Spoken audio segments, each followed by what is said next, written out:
Hey everyone, welcome back to another quick how-to. In this video, going to show you how we can add widgets on lock screen on iOS 18. So here on your lock screen, all you need to do is tap and hold on your screen and then tap on the customize at the bottom. And here, tap on the lock screen. Now here, as you can see, you can basically select, for example, if you want to select on clock, then you can change the font and color. You can customize it. Now, if you want to add widget, tap on the date.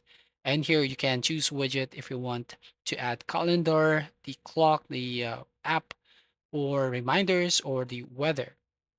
Now, another way here is by tapping the option at the bottom of the clock. You can see add widgets here. You can add some apps on your lock screen, as you can see, and you can add some batteries, calendar, so depending on your preference here. So in this sample, I'm going to add the Slack app, and then I'm going to add the batteries. So here, you have an option. Just have to drag or add a widget here.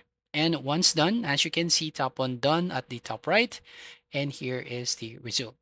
Now, another way is by using a third-party application, which is the Widgetsmith. So go to App Store. Then from here, go to the search box at the top and type Widgetsmith. Once you tap on Widgetsmith, and you can basically tap on that and get and download this application. So as you can see, you can customize your lock screen, your home screen. You can add text on your home screen or your lock screen and basically customize it. So that's all. Thank you for watching. Please like and subscribe and see you in the next video.